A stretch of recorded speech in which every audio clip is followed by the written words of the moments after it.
Nos llamamos a un acuerdo de oración. Recuerda la semana pasada, por 30 hermanos que estén desesperados por predicar el evangelio, ¿recuerda? Si no están, que se desesperen. 30 hermanos que sean fervorosos por el evangelio, por predicar. 30 hermanos que sientan que si son fríos en eso, eso es inaceptable. 30 hermanos cristianos de verdad,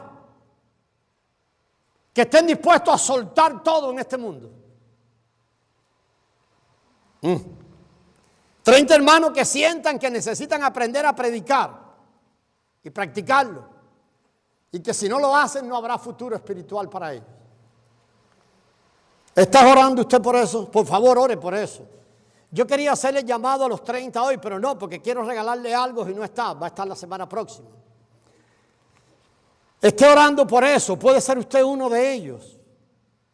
Tal vez usted será uno de esos que dice, yo me voy a poner el cansado del evangelio. Lo único que nos mantendrá fuera de este mundo es ponernos el cansado del evangelio, hermano. Téngalo ahí presente, ¿verdad? Así que la próxima semana le volvemos a recordar esto. Tómelo como un tema de oración. A ver lo que Dios quiere hacer en usted. Pastor, pero yo no tengo ese desespero por predicar el evangelio. Bueno, pues pídale a Dios que le ponga ese desespero por predicar el evangelio. El tema de hoy que dijimos que va a tener que ver con la oración se llama Preparemos el camino de Dios. Lo que vamos a hablar es la oración como algo que prepara el camino de Dios. ¿Usted se acuerda a alguien que apareció en el mundo para preparar el camino de Jesús? Amén. Juan el Bautista apareció para preparar el camino de Jesús. Vamos a mirar la oración hoy como aquello que prepara el camino de Dios. Vamos a hablar de oración, qué es la oración, y vamos a enfocar este versículo como tema. El versículo está en el libro de Romanos, capítulo 8 y versículo 26. Si usted lo busca rápido, búsquelo, pero si no, yo lo tengo acá. Romanos 8, 26 es un versículo tremendo. Los bendiciones. Versículo tremendo. Dice allí, estoy leyéndolo en Nueva Traducción Viviente. Además, el Espíritu Santo nos ayuda en nuestra debilidad. Por ejemplo, nosotros no sabemos qué quiere Dios que le pidamos en oración. Pero el Espíritu Santo ora por nosotros con gemidos que no pueden expresarse con palabras. Algunas de las versiones de ustedes, si usted tiene Reina y Valera, tiene alguna diferencia. Pero sí podemos dejar claro en esto, acerca de la oración. Nosotros no sabemos cómo orar. ¿Sabe eso? Pero llevamos 2000 años orando. Pero la Biblia dice que nosotros no sabemos cómo orar. ¿Sabía usted que usted no sabía cómo orar? ¿O se da cuenta hoy? ¿Se da cuenta que la mayoría de las oraciones del pueblo de Dios no reciben respuesta? Tal vez estoy siendo muy exagerado, pero la mayoría de las cosas por las que nosotros oramos no reciben respuesta. En el año 60, más o menos, después de Cristo, o sea, ya hace 2000 años atrás, el apóstol Santiago se da cuenta de eso. Y le dice a la iglesia, el apóstol Santiago es pastor de la iglesia, y le dice, ustedes no reciben porque no saben pedir. ¿Se acuerda de aquello? El apóstol Santiago, comenzando la era cristiana, se da cuenta que el pueblo no sabe orar. El apóstol Pablo se da cuenta que la gente no sabe orar. Lo que pasa es que la mayoría de nosotros no nos hemos dado cuenta que no sabemos orar. Tal vez usted lleva 30 años orando. Y todas sus oraciones se reducen a hablar con Dios. Usted habla, Dios se queda callado.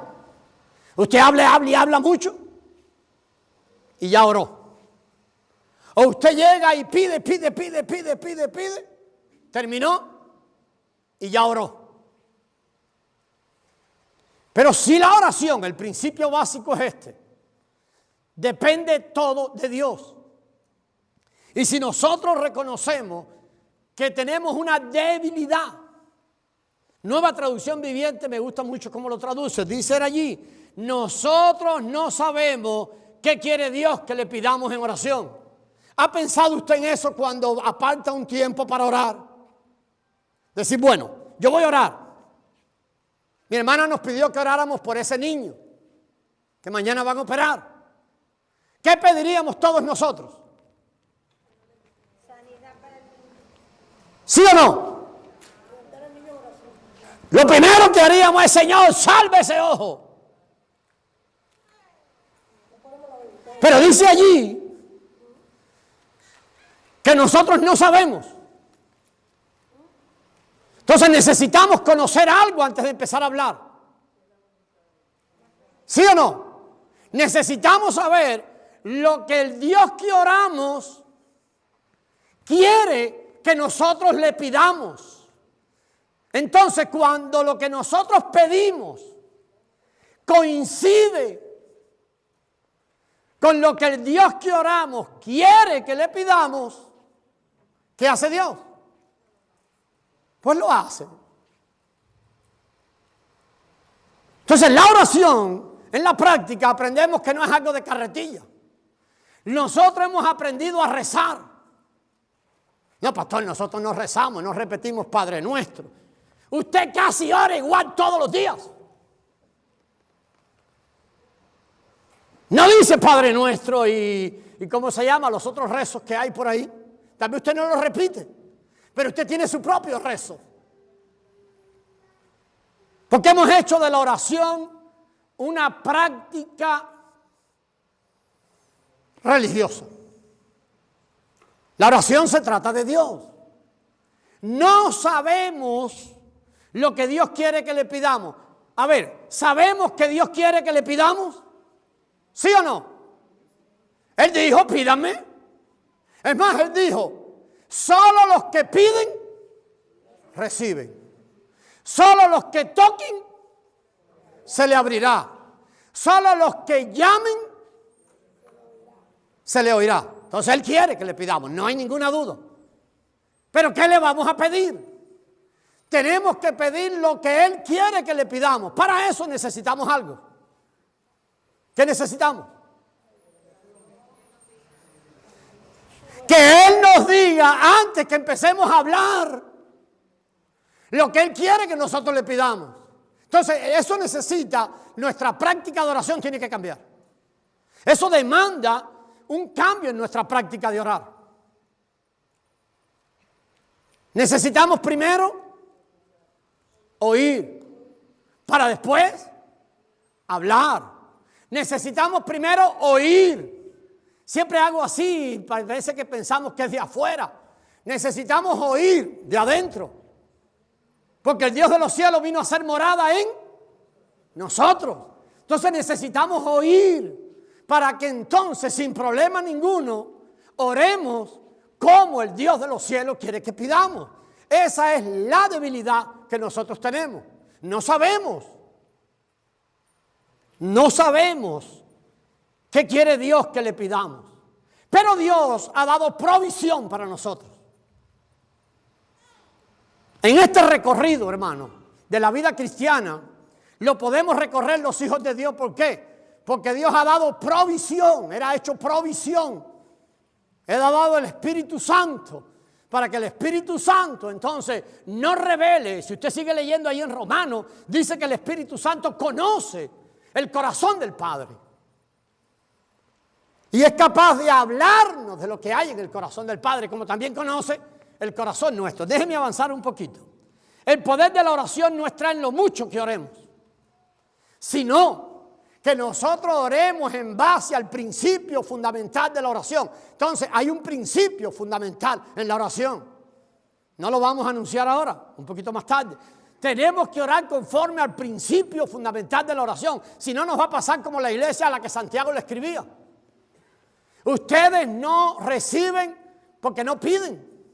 Y después dice, ustedes piden solo para gastar en sus deleites.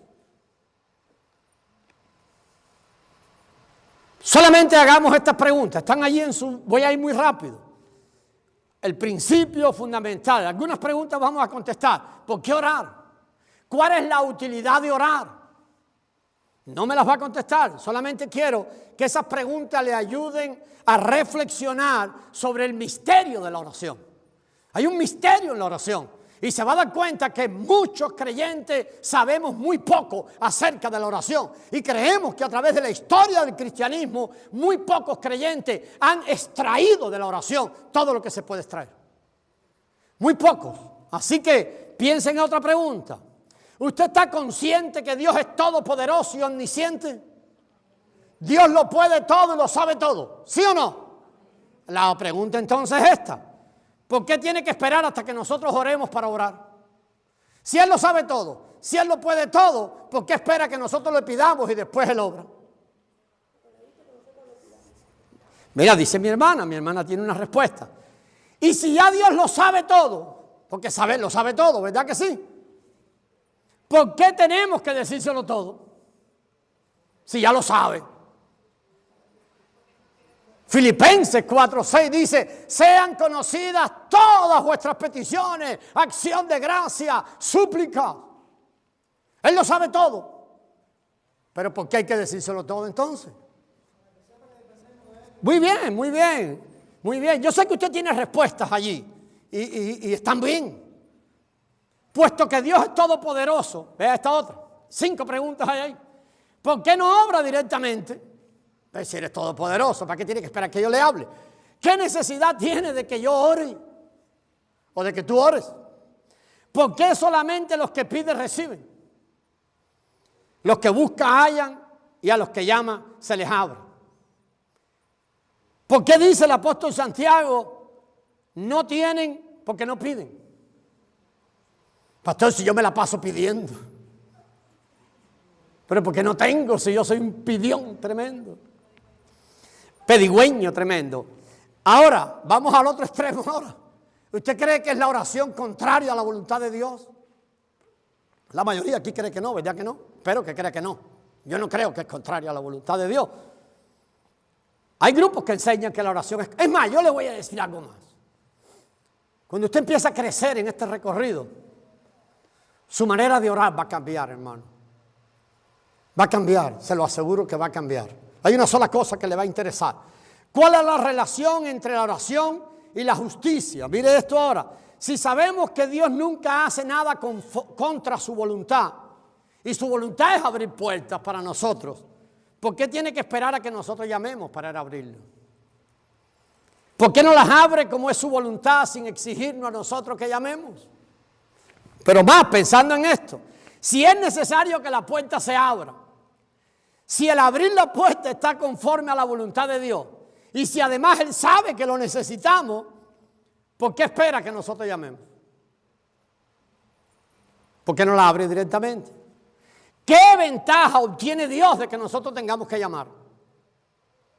Si es que obtiene alguna. Pero voy a decirle más. ¿Abrirá Dios la puerta si nosotros no llamamos? ¿La abrirá? Si nosotros no llamamos.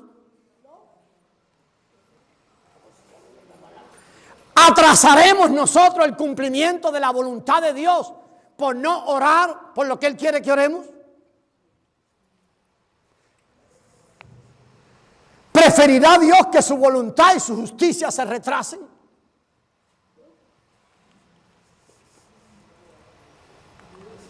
¿Permitirá Dios que su voluntad de abrir la puerta quede restringida por nosotros? ¿Usted qué piensa? ¿Podemos limitar nosotros la voluntad de Dios? Una vez Dios quería tratar con un hombre. Ese hombre se llama Hechos capítulo 10. Se llama, ¿cómo se llama? El de Hechos 10. Cornelio, muy bien. ¿Cómo hizo Dios para tratar con Cornelio? ¿Se acuerdan ustedes? ¿Sí o no? ¿Tienen la historia en la mente? Un ángel. Muy bien. El ángel se le apareció a Cornelio. Pero el mismo ángel se le apareció a otro más. A Pedro allá. Pedro estaba en otro lado. Se le aparece a Pedro y se le aparece a Cornelio. Pero cuando Cornelio necesitó oír las buenas nuevas de salvación, el ángel se quedó callado.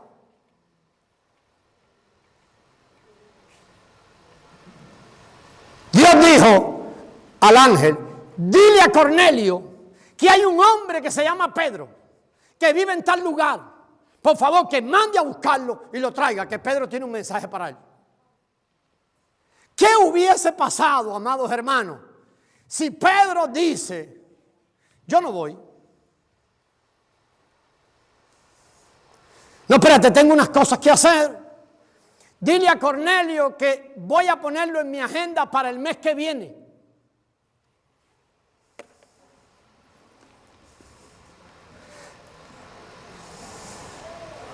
Los ángeles hubieran obedecido rápido. Habrá personas esperando, habrá Cornelios esperando que usted vaya y lleve las buenas nuevas de salvación. Y ya el ángel se lo ha dicho a usted. Y el ángel se lo ha dicho a Cornelio. Pero hay algo que usted tiene que hacer. Vea esto, hermano. Milagrosamente, yo no tengo respuesta para esto. En su grandísima omnipotencia, Dios decide sujetar su obrar a los hombres. Lo vuelvo a repetir. ¿Es Dios realmente todopoderoso? No lo dudamos. No lo dudamos que Dios es todopoderoso. Pero entonces, ¿por qué no hace él mismo las cosas? ¿Por qué tenía que contar con Pedro?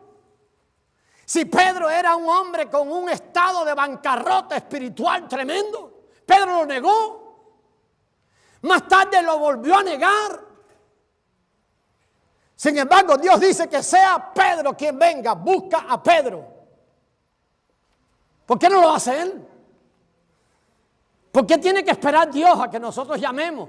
Si Dios conoce lo irresponsable que somos, el poco fervor que hay en nuestro corazón. Dios conoce cómo nosotros andamos desviados, entretenidos. Bueno, el caso mío, yo sé que usted no. Al hacer estas preguntas, hermanos, nos damos cuenta que la oración tiene mucho de misterio. No quiero decir con esto que las respuestas no se saben. No, no, si usted ve que para cada una de esas preguntas usted puede hilvanar respuestas bíblicas. Pero hay mucho tela por donde cortar en este tema de la oración. Y ahora sí, vemos un principio del modo que Dios obra. Esto está marcado en todas las páginas de la Escritura hablando de la oración. Este es el principio. Dios, que el pueblo de Dios, ahí puse eso mal, que el pueblo de Dios tiene que orar antes que el mismo Dios se mueva y obre. A ver, este es un principio. Ahí está mal la segunda letra ahí.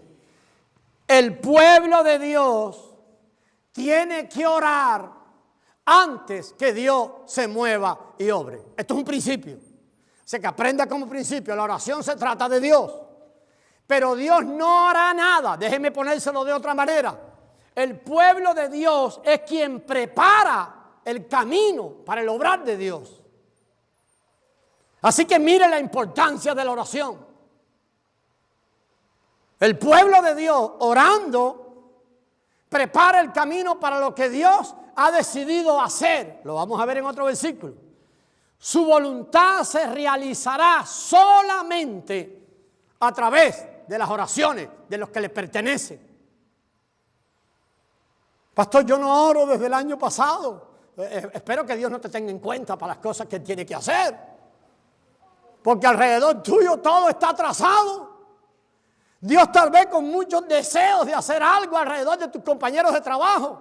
Pero ¿sabe lo que Dios quiere? Que el deseo que hay en el corazón de Él sea trasladado al corazón tuyo. y el corazón tuyo comience a clamar al Dios de los cielos por el mismo deseo que hay en el corazón de Él. Y cuando el corazón tuyo esté preparado para que se cumpla el corazón, el deseo del corazón de Dios, Dios contestará tu oración. Así que, hermanos queridos, las oraciones de los creyentes hacen que se cumpla la voluntad de Dios. 5 o 6 maneras de ponerlo diferente. El pueblo de Dios tiene que orar antes que el mismo Dios pueda moverse y obrar. Las oraciones nuestras preparan el camino para que el Señor obre. Dios no cumplirá su voluntad solo, y esta tal vez puede ser una explicación. Dios, amado, la cumplirá solamente cuando sus fieles le demuestren su apoyo por medio de sus oraciones. ¿Cómo sabes tú que algo que está en el corazón de Dios te interesa a ti? Pues cuando insistes delante de Dios en orar. Cuando insistes delante de Dios en decirle: Padre, ¿cuál es tu deseo? Muéstramelo. Muéstramelo, hermano. Dios la cumplirá solamente cuando esos fieles que están alrededor de Él le demuestren su apoyo. Y ese apoyo tiene que verse en sus oraciones. Ahora, si esto es real, vamos a ver 5 cosas acerca de la oración. Número 1, es un acto donde el creyente trabaja junto con Dios. A través de la oración, nosotros preparamos el camino para el obrar de Dios. En la oración se une el pensamiento con la voluntad de. En la oración somos inundados y nuestro pensamiento empieza a ser inundado de la voluntad de Dios. Es en la oración. En la oración el pensamiento nuestro empieza a coincidir con la voluntad de Dios. El pensamiento nuestro empieza a coincidir con la voluntad de Dios. La oración que un creyente dice en la tierra proclama la voluntad de Dios en el cielo. A ver, la oración que un creyente dice en la tierra es la proclamación de la voluntad de Dios en el cielo. Yo espero, hermano, que usted salga de aquí hoy con una necesidad tremenda de decirle al Señor: enséñame a orar.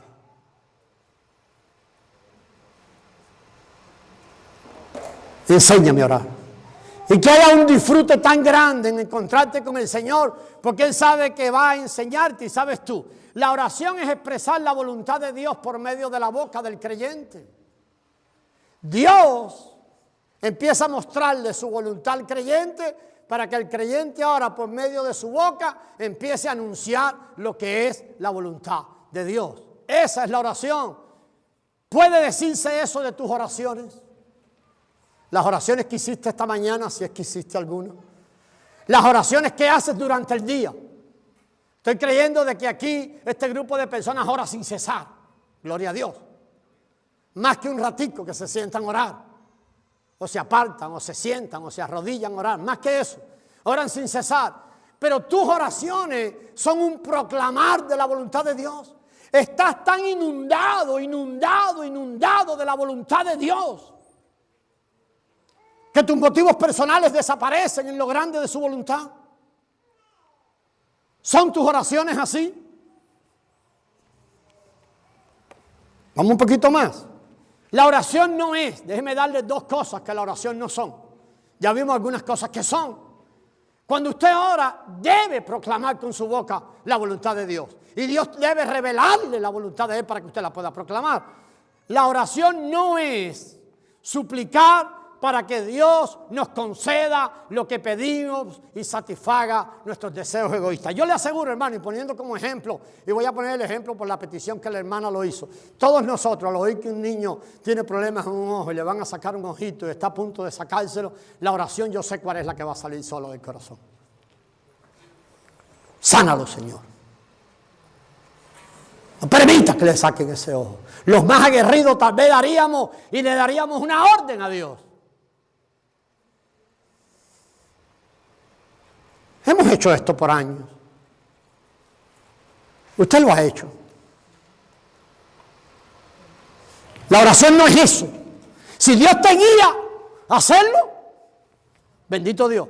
Si Dios te revela que es su voluntad, bendito Dios. Pero si nació en ti, mira, aprenda un principio en la oración. Solo lo que nace en el cielo regresará al cielo. Y esto es un principio de la vida. Solo lo que nace en el cielo va a echar raíces en el cielo. Lo que nace entre nosotros se va a quedar en la tierra, porque nació entre nosotros, hermano. La oración no es forzar a Dios a cambiar a cambiar su voluntad y que Dios haga lo que Él no quiere hacer. O sea, no use la oración como un instrumento para torcerle el brazo a Dios. Una técnica de lucha libre. Le torcemos el brazo y lo obligamos a hacer lo que Él no quiere hacer. La oración no es eso. La oración no es eso. La oración no cambia lo que Dios ha determinado. Déjeme ser más general. La oración nunca cambia nada. Lo que Dios ha determinado, lo ha determinado y lo va a hacer. Todo lo que Dios ha determinado de antemano se ha de llevar a cabo. No, pastor, yo oí en el radio que yo empiezo a decretar. Si tú no decretas lo que Dios ha decretado, te vas a morir ronco.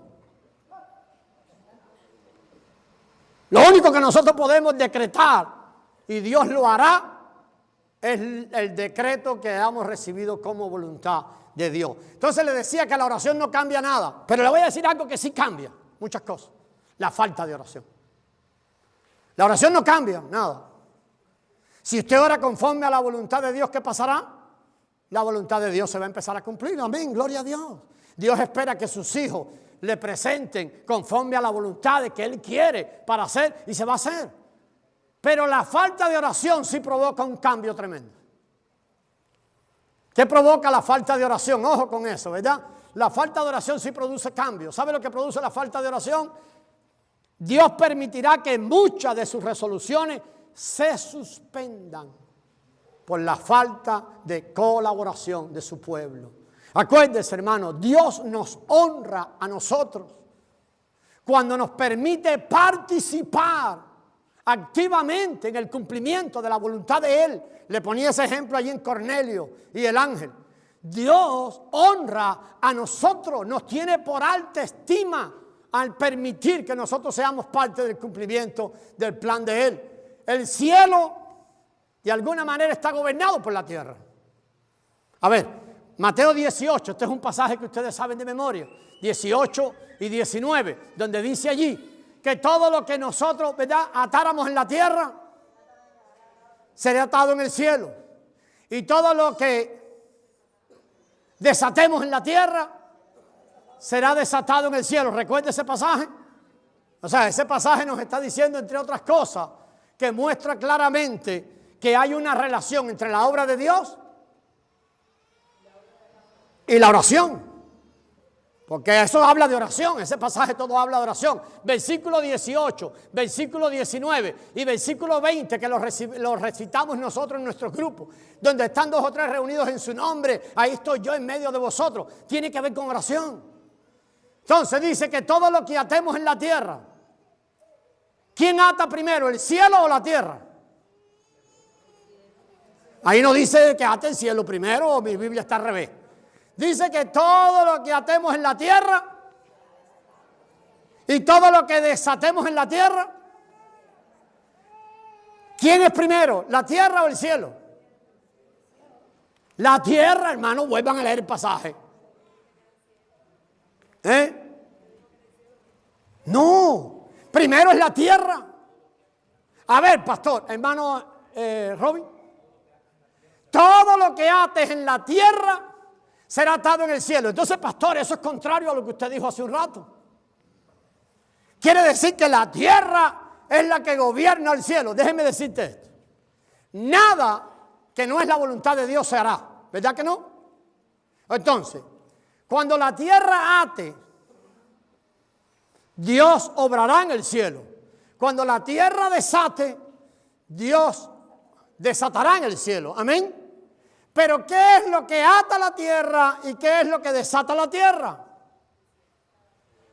Lo que Dios ha revelado como su voluntad. Dios nunca desata nada que Él no quiera desatar. Dios nunca ata nada que Él no quiera atar. Cuando Dios ata algo en respuesta al clamor de la tierra, es porque Dios está diciendo, al fin en la tierra comprendieron que yo quería atar esto hace mucho tiempo. Y por eso, como la tierra entendió esto, ahora yo me complazco en atar lo que hace mucho tiempo yo hubiera querido atar. Esto no es que nosotros vamos a darle órdenes a Dios y yo digo que ates acá y que desates allá. Escuchen, no es así. No es así. Dios en el cielo atará y desatará solo lo que sus hijos aten y desaten en la tierra. Por eso sus hijos, las acciones del cielo están gobernadas por las acciones de la tierra y los movimientos del cielo están limitados por los movimientos de la tierra. Dios se complace grandemente, hermano, poniendo todas sus obras bajo el control de su pueblo. Pero su pueblo no actúa en su propia voluntad. Vamos a ir a la creación. ¿Para qué nos creó Dios? ¿Para qué nos creó a su imagen y semejanza? Vamos. Para que nosotros podamos revelar al Hijo. Amén. Revelarle a Él, revelando al Hijo. Para que nosotros podamos representar a Dios en la tierra. Amén. ¿Para qué más? Para que nosotros podamos destruir al enemigo de Dios. ¿Quién lo va a destruir? La iglesia, las criaturas que Dios creó. Amén. Pero ahora Dios creó al hombre con voluntad propia, ¿sí o no? Lo que nosotros llamamos, o algunos teólogos llaman el libre albedrío. Amén. Pero escuche esto, usted no tiene libre albedrío. Oh, pastor, ¿cómo que yo no tengo libre albedrío? No. La semana pasada vimos esto. Por cuanto Él murió por todo, luego por nosotros murió. Para los que viven, ya no vivan para sí, sino que vivan para aquel que murió y resucitó por ellos. ¿Dónde está el libre albedrío ahí? Dios le ha tomado a usted para que usted viva para Él. Eso es cierto. Entonces, ¿qué es lo que Dios espera? Que ahora la voluntad aquella que nosotros teníamos, con la que fuimos creados, la capacidad de decidir, ahora, ¿qué ha pasado? Que ha sido puesta y ofrecida a Él, para que ahora nuestra voluntad se una con la de Dios, para cumplir solamente el propósito de Dios. Eso es algo que falta demasiado en su pueblo. Hay un pueblo que vive con una voluntad, y hay un Dios que tiene una voluntad para ese pueblo. Por eso el pueblo se vuelve ingobernable.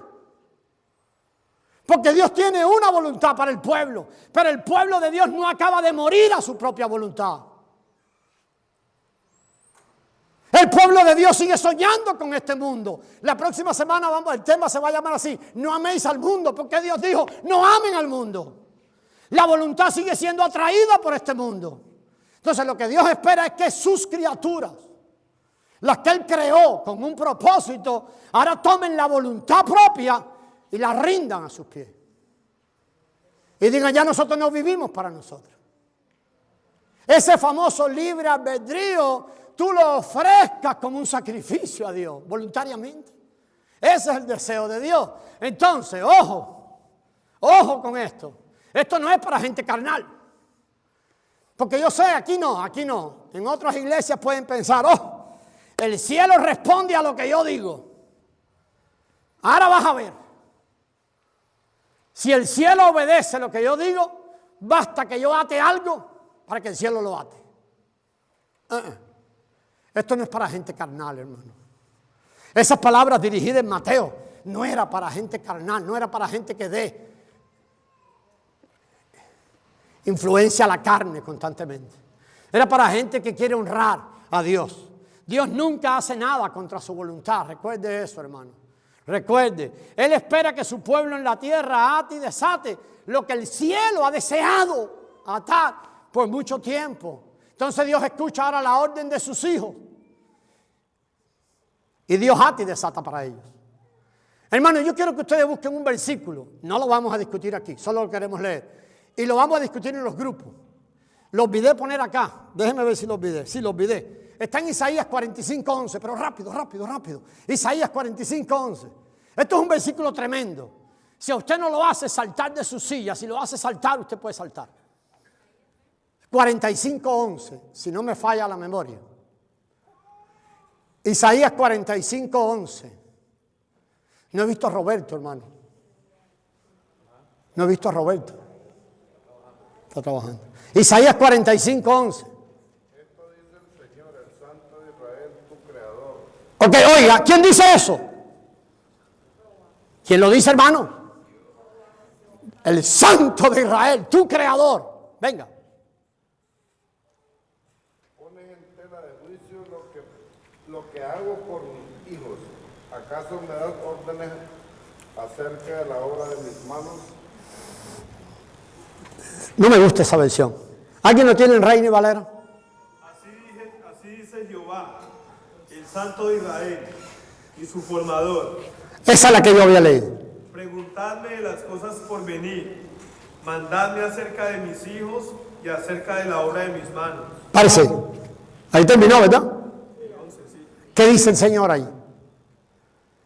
Preguntadme de las cosas por venir. Dice el Señor, ustedes son mis hijos. Pregúntenme por las cosas por venir.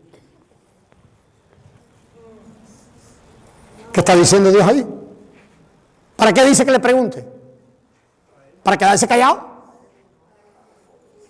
El profeta Amós recibe una palabra de Dios. Yo no me acuerdo dónde está. Acabándose el libro, como el capítulo 12. Dice el profeta Amós: Dios no hará nada sin que primero no se lo revele a sus siervos los profetas. Hoy esa palabra para nosotros es tremenda. ¿Quiénes son los profetas hoy? La iglesia de Dios. Una iglesia llena de profetas. Creo que es 12:10, si no me equivoco. Pero Dios no hará nada. Abran los oídos, hermano. Dios desea hacernos saber su voluntad. Es más, desea, necesita, quiere revelarnos su voluntad. ¿Para qué? Para que ahora nosotros comencemos a clamar por lo que es su voluntad.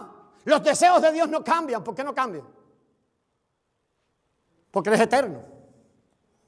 Y se mantienen eternamente. Entonces, amado hermano, Dios quiere revelarnos su voluntad. Pero dice ese versículo allí también: mandadme ahora en esto. Mira qué Dios más tremendo para con nosotros. Denme una orden, mis hijitos. Ya les revelé cuál es su voluntad, cuál es mi voluntad. Mándenme. Esto no es para gente carnal, usted está de acuerdo con eso, ¿verdad? Vigile que la carne no entre sigilosamente allí.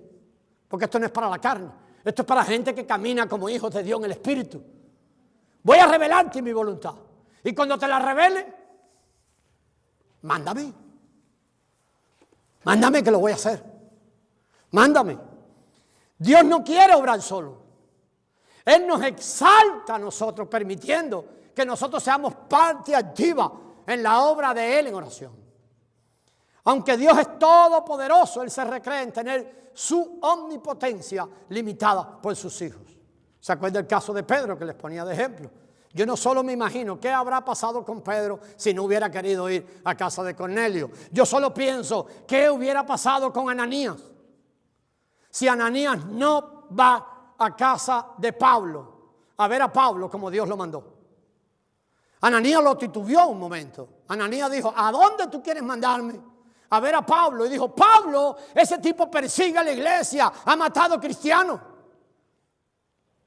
Y el Espíritu Santo le reveló una sola cosa: vaya y háblale de que instrumento escogido me es él, y dile lo que va a tener que sufrir por el evangelio. ¿Y qué hizo Ananías? Pues para allá voy, lleno de miedo, tal vez, o se le quitó en el camino, yo no sé, pero fue. ¿Podía haber Dios mandado un ángel?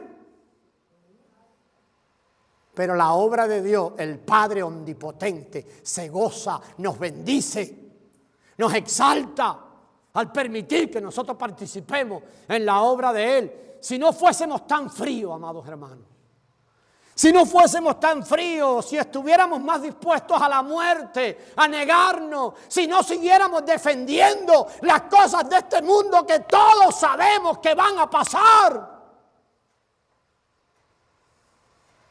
Pero seguimos corriendo detrás de basura. Seguimos corriendo detrás de sueños. Seguimos corriendo detrás de títulos. Seguimos corriendo detrás de posición.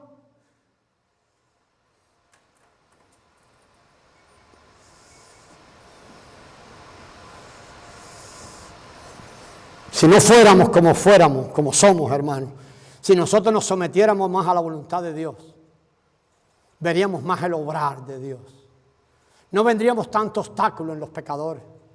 No veríamos tantos hermanos estorbados de correr detrás del Señor y de caminar en fidelidad detrás del Señor. Para el que ora, ahí se lo puse en rojito, el verdadero significado de la oración es orar por el cumplimiento de la voluntad de aquel a quien ora. Lo más grande de su oración es que la voluntad del Dios a quien usted ora se cumpla, no sus deseos. Ahora, déjeme seguir. ¿Cuántas oraciones hoy en día expresan verdaderamente la voluntad de Dios? Aquí entre nosotros hay hermanos.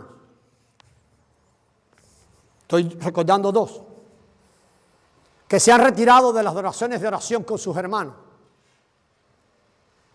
Lo que voy a decir ellos lo dicen, así que no tengo problema con eso. Porque hoy que la mayoría de los hermanos solo insisten en orar por sus cosas personales. Cuando nos reunimos en grupo para orar.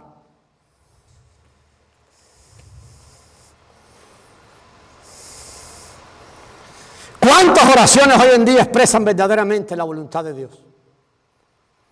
Qué bueno cuando nos reunamos a orar. La única preocupación que haya por los que están allí sea la voluntad tuya, Padre. La voluntad tuya, Padre. ¿Cuánto nos olvidamos de nosotros mismos y buscamos solamente la voluntad del Señor?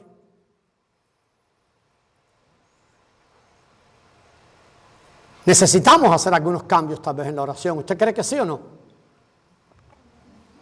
El egoísmo en la oración es igualito que en todo el resto de nuestra vida. Si algo hay que consagrar en este caminar, es la oración. Para que la oración verdaderamente se vuelva un momento en que nosotros nos juntamos y trabajamos con Dios para el cumplimiento de su plan. Y el otro serio problema, no quiero terminar sin tocar este, en pensar en la oración, es pensar, que la oración es una oportunidad para expresarle a Dios todo lo que necesitamos. A ver, pensar que la oración es la gran oportunidad para decirle a Dios todo lo que necesitamos. Lo estoy definiendo como un error. Mire, ahora, vea esto. El plan de Dios no es que los creyentes llenen sus necesidades por medio de la oración. A ver, hermano, Dios no estableció la oración para que los creyentes tengan una vía de venir a Él y llenar todas sus necesidades por medio de la oración. No, Dios estableció la oración con otro objetivo, para que las necesidades de Dios sean satisfechas por medio de la oración de sus hijos. A ver, echo para atrás.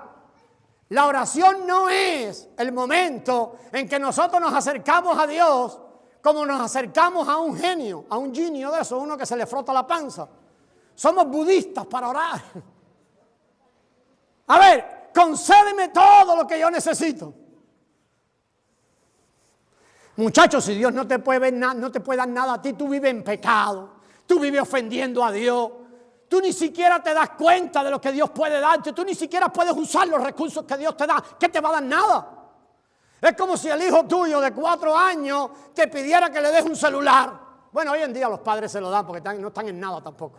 Hermano, que le pidiera que le regalara una caja de fósforo, una caja de cigarro para fumarlo, una cosa extrema de esa, ¿verdad? Bueno, hoy en día cualquier cosa puede pasar, ¿no? Que la niña de 6 años te pida un trasplante de pecho. A ver, ¿cómo se llama? Una prótesis de pecho. Bueno, hoy en día hay padres que son capaces de dárselo. Para los 15, eso es una barbaridad. Pero los cristianos estamos así. Hermano, escuchen esto. El plan de Dios no es que los creyentes llenen su necesidad por medio de la oración. Ese no es el plan de Dios. El plan de Dios es que Él logre su propósito por medio de las oraciones de su pueblo. Entonces, cuando usted vaya a orar ahora, va a cambiar. Yo estoy aquí para que las necesidades de Dios, y esto es anti un poco teológico. Yo tengo un hermano que siempre me habla y me dice, oh, Pastor Pedro, Dios no tiene necesidades, pero por eso es Dios. Yo digo, no tengo otra manera de decirlo. Los deseos, él me dice, oh, tienes que encontrar otra palabra porque Dios no desea nada. Porque Dios es Dios. Ok. Dios desea que su voluntad se cumpla. Dios quiere, Dios tiene una voluntad y la ha mostrado. Entonces, la oración es la manera, el plan que Dios ha establecido para que la voluntad de Él sea cumplida, no para que nuestros deseos egoístas sean satisfechos. ¿Estamos de acuerdo en eso? Entonces, tiene que cambiar algo, hermano. ¿Qué hacer cuando tenemos necesidades, pastor? ¿Es legítimo que nosotros presentemos nuestras necesidades al Señor? ¿Qué hacemos, pastor? ¿Me quedo callado? No se quede callado. A ver, le voy a dar 3 pasos rapidísimos, los repasamos en el grupo. Primero, tengo una necesidad. Voy a mi padre. Lo primero que me pregunto es esto. ¿Afecta mi necesidad a mi padre?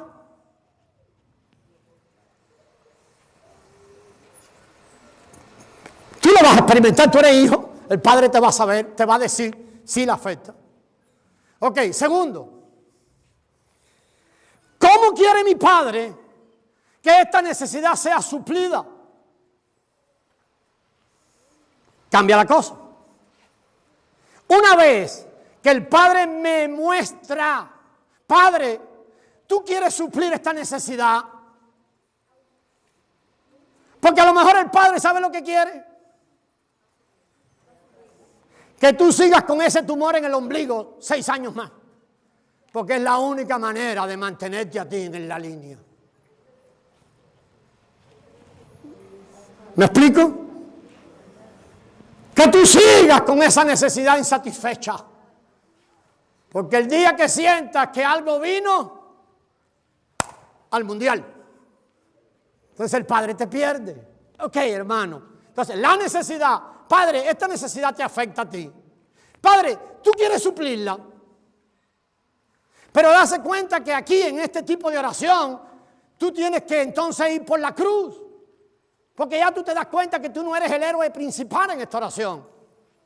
Tú ahora estás diciendo, Padre, esta oración afecta a tu voluntad, afecta a ti.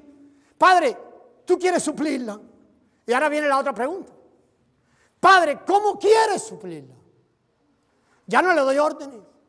Ahora empiezo a orar cuando el Padre habla de esas 3 cosas. Tal vez la oración se parece a la primera, pero ahora lo que importa ¿qué es? Que la voluntad del Padre y mi necesidad empieza a perderse en la voluntad del Padre. Y una vez que tu necesidad ya no importa, empieza a perderse en la voluntad del Padre, estás en el camino correcto.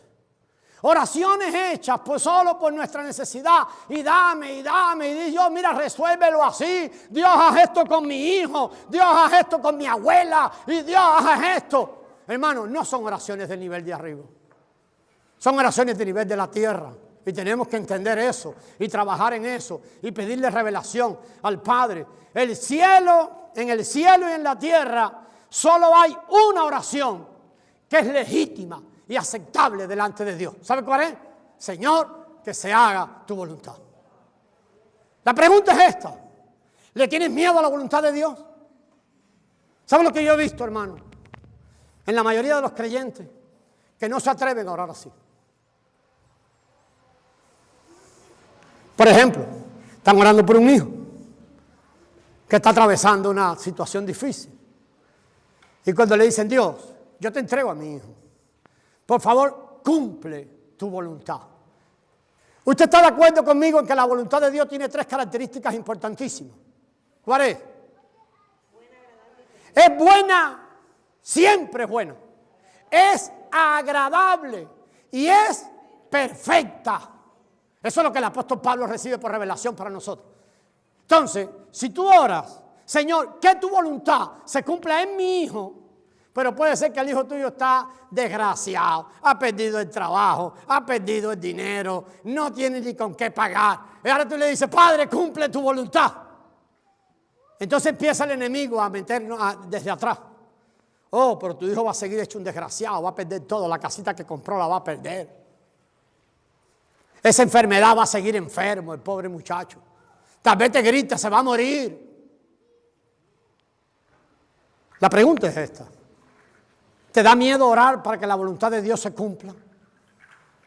Puede ser que sí, hermano. Déjenme decirles esto, en mucho tiempo en mi vida a mí me daba miedo orar por eso. He caminado 30 y resto de años con el Señor. He visto a Dios hacer cosas tremendas en lo que es su voluntad. Pero cada año estoy más confiado en que su voluntad es buena, agradable y perfecta, aunque en un momento determinado yo no he podido verlo. Pero al pasar el tiempo he visto que su voluntad es buena, agradable y perfecta. Entonces, hermano, tenemos que entregarnos a ese tipo de oración sin miedo. A lo mejor eso es un área que tienes que orar, porque la voluntad de Dios es que sus hijos no tengan miedo. Porque el perfecto amor ha sido derramado en nuestros corazones y el perfecto amor quita el temor. Esa es voluntad revelada de Dios. Él nos llama a que trabajemos con Él para que su voluntad se cumpla. Y la manera de trabajar con Dios no es haciendo cosas para Dios. Acuérdese, hermano, todo lo que se inicia en la tierra morirá en la tierra. Solo lo que se inicia en el cielo regresará al cielo. Nosotros necesitamos que Dios nos muestre su voluntad. Necesitamos revelación. Por eso Dios quiere que sepamos su voluntad.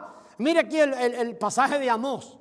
Era Amós 3:17. Perdón que le dije que era al final de Amós 3:17. Dice el profeta Amós. ¿Sabe qué? Uno de los profetas más humildes. De los profetas menores. Pero él recibió esta revelación. Dios no hará nada antes que lo revele a sus siervos. Que el Señor, hermano, tenga misericordia de nosotros. Que el Señor tenga misericordia y podamos entender que la oración es la vía que Dios tiene. Mire, el obrar de Dios, Dios es todopoderoso. ¿Usted sabe qué es más? ¿Cuál es la máquina más potente que hay sobre la tierra? De todas las máquinas que el hombre ha inventado. No me espiritualice esto, son las locomotoras de los trenes. No, las locomotoras de los trenes es la máquina más importante. Antiguamente era la máquina que más podía andar sola. ¿Cómo se llama eso? Más recorrido propio tiene. ¿Cómo se llamaría eso en técnica? Más independiente. Una máquina de las viejas podía caminar hasta 2000 kilómetros sin nada. Una potencia tremenda. Pero ¿sabe lo que necesita una locomotora? Para poder cumplir los 2000 kilómetros de independencia que tiene. Sí, teniendo diésel y todo, ¿sabe lo que necesita? Rieles. Necesita rieles. Está poderosa, llena de diésel, todo. Si la pones en la tierra, ahí quedó atascada. La oración tiene que ver igual con la obra de Dios. Estamos hablando del obrar de Dios Todopoderoso. Pero la obra de Dios necesita rieles. ¿Por dónde moverse? Yo creo que no necesita mucha explicación esto. Necesita rieles. Y los rieles por los que la obra de Dios se mueve, ¿sabe cuáles son? La oración. La oración de su pueblo, que anhela fervientemente que su voluntad se cumpla. La oración de su pueblo, que se llena de su voluntad, que se llena de su sueño. La oración de su pueblo, que empieza a sentir el pesar por el estado de la iglesia. La oración de su pueblo, que toma como carga lo que carga el corazón de Dios. Y entonces convierte la carga en un clamor. Convierte la carga en intimidad. Convierte la carga en decirle al Padre: Padre, por favor, dime, Señor, lo que quieres hacer. Revélame lo que quieres hacer, porque quiero orar para que tu voluntad se cumpla. Hermano, estoy seguro que lo que usted pensaba de la oración ha sido confrontado. Tal vez no en todo, pero en muchas cosas sí. Quiero que oremos.